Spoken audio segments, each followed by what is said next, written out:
യുദ്ധമുണ്ടായാൽ അതൊരാഗോള യുദ്ധമാകുമെന്ന ഇറാന്റെ മുന്നറിയിപ്പ്. യുദ്ധം കൊടുമ്പിരി കൊണ്ട് ഈ മാസം പോലും ഇറാൻ പുതിയ മിസൈലുകൾ വികസിപ്പിച്ചെന്നും ആക്രമണം തുടർന്നാൽ അവ ഉപയോഗിക്കുമെന്നും മുതിർന്ന കമാൻഡർ ബ്രിഗേഡിയർ ജനറൽ മുഹമ്മദ് റേസ മുന്നറിയിപ്പ് നൽകി. ഇറാന്റെ മിസൈൽ ശേഷിയെ തടയാൻ അമേരിക്കയോ ഇസ്രയേലിനോ കഴിയില്ലെന്നും അദ്ദേഹം പറഞ്ഞു. ബുധനാഴ്ചയോടെ ധാരണയിലെത്തിയില്ലെങ്കിൽ ആക്രമണം തുടരുമെന്ന യുഎസിന്റെ ഭീഷണിക്ക് പിന്നാലെ ശക്തമായ മുന്നറിയിപ്പുമായി ഇറാൻ രംഗത്തെത്തി. മേഖലയിലെ നാവികോപരോധം തുടരുമെന്ന് ട്രംപ് പ്രഖ്യാപിച്ചതിന് പിന്നാലെ ഹോർമുസ് കടലിടുക്ക് പൂർണ്ണമായും അടച്ചെന്ന് ഇറാൻ വ്യക്തമാക്കിയിരുന്നു. ഹോർമുസ് കടക്കണമെങ്കിൽ ഇനി കപ്പലുകൾക്ക് ഇറാൻ പണം നൽകേണ്ടി വരും. സുരക്ഷ, പരിസ്ഥിതി സംരക്ഷണം എന്നിവയ്ക്കായി ഫീസ് ഈടാക്കുമെന്ന് ഇറാന്റെ ദേശീയ സുരക്ഷാ കൌൺസിലും വ്യക്തമാക്കി. അതിനിടെ ഹോർമുസ് കടലിടുക്ക് കടക്കാൻ ശ്രമിച്ച ഇറാന്റെ ചരക്കു കപ്പൽ അമേരിക്കൻ സൈന്യം ആക്രമിച്ചതോടെയാണ് മേഖലയിൽ സംഘർഷ സാഹചര്യം മൂർച്ഛിച്ചത്. വെടിനിർത്തൽ കരാർ ലംഘിച്ച അമേരിക്കയ്ക്ക് ശക്തമായ തിരിച്ചടി നൽകുമെന്ന് പ്രഖ്യാപിച്ച ഇറാൻ യുദ്ധത്തിന് സജ്ജമാണെന്ന് വ്യക്തമാക്കി. ഹോർമുസ് കടലിടുക്കിലൂടെ നീങ്ങിയ ഇറാന്റെ ചരക്ക് കപ്പലിന്റെ എഞ്ചിൻ റൂം തകർത്ത യുഎസ് സൈന്യം കപ്പൽ കസ്റ്റഡിയിലെടുത്തു. കപ്പലിൽ വിശദമായ പരിശോധന നടത്തുമെന്നും അമേരിക്കൻ പ്രസിഡന്റ് ഡൊണാൾഡ് ട്രംപ് പ്രതികരിച്ചു.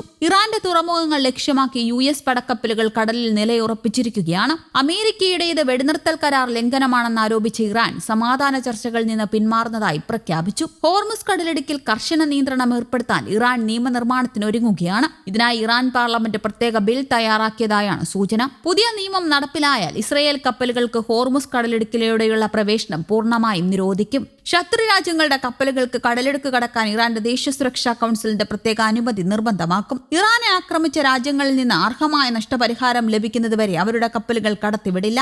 സംഘർഷം ലഘൂകരിക്കാനായി പാക് പ്രധാനമന്ത്രി ഷഹബാസ് ഷെരീഫ് ഇറാൻ പ്രസിഡന്റുമായി ഫോണിൽ സംസാരിച്ചു. മേഖലയിൽ സമാധാനം പുനഃസ്ഥാപിക്കാൻ വിശ്വസ്തനായ മധ്യസ്ഥനായി പാകിസ്ഥാൻ പ്രവർത്തിക്കുമെന്ന് അദ്ദേഹം ഉറപ്പ് നൽകി. ചർച്ചകളിലൂടെ പ്രശ്നം പരിഹരിക്കണമെന്നാണ് പാകിസ്ഥാന്റെ നിലപാട്. ലോകത്തെ ഏറ്റവും പ്രധാനപ്പെട്ട ഇന്ധനപാതയായ ഹോർമുസ് കടലിടുക്കിലെ സംഘർഷം ആഗോള സമ്പദ് വ്യവസ്ഥയെ ബാധിക്കുമെന്ന ഭീതി ശക്തമാണ്. അന്താരാഷ്ട്ര വിപണിയിൽ ക്രൂഡ് ഓയിൽ വില കുതിച്ചുയരാനും ചരക്ക് ഗതാഗതം തടസ്സപ്പെടാനും ഇത് കാരണമാകും. യുദ്ധം പുനരാരംഭിച്ചാൽ അത് ആഗോള വിപണികളെ കടുത്ത പ്രതിസന്ധിയിലേക്ക് തള്ളിവിടുമെന്ന് സാമ്പത്തിക വിദഗ്ധർ മുന്നറിയിപ്പ് നൽകുന്നു. ഇറാൻ ചർച്ചയിൽ നിന്ന് പിന്മാറിയതോടെ ഭീഷണിയുമായി ട്രംപ് വീണ്ടും രംഗത്തെത്തി. തന്റെ നിബന്ധനകൾ അംഗീകരിച്ചില്ലെങ്കിൽ ഇറാനിലെ എല്ലാ പവർ പ്ലാന്റുകളും പാലങ്ങളും തകർക്കുമെന്ന് ട്രംപ് ട്രൂത്ത് സോഷ്യലിൽ കുറിച്ചു. സമാധാന നീക്കങ്ങൾ പരാജയപ്പെട്ടതോടെ ആഗോള എണ്ണ വിപണി വീണ്ടും ആശങ്കയിലായി. ലോകത്തെ എണ്ണ വ്യാപാരത്തിന്റെ 1/5 കടന്നുപോകുന്ന ഹോർമുസ് കടലിടുക്ക് ഇറാൻ ഇപ്പോഴും അടച്ചിട്ടിരിക്കുകയാണ്. ഞായറാഴ്ച പുലർച്ചെ കടലിടുക്കിലേക്ക് നീങ്ങിയ 2 LPG ടാങ്കറുകളെ ഇറാൻ സൈന്യം വെടിയുതിർത്ത് പിന്തിരിപ്പിച്ചു. സമാധാന ചർച്ചകൾ മുടങ്ങിയതോടെ തിങ്കളാഴ്ച വിപണി തുറക്കുമ്പോൾ രാജ്യാന്തര വിപണിയിൽ എണ്ണവില കുത്തനെ ഉയരാൻ സാധ്യതയുണ്ടെന്ന് വിദഗ്ധർ വിലയിരുത്തുന്നു.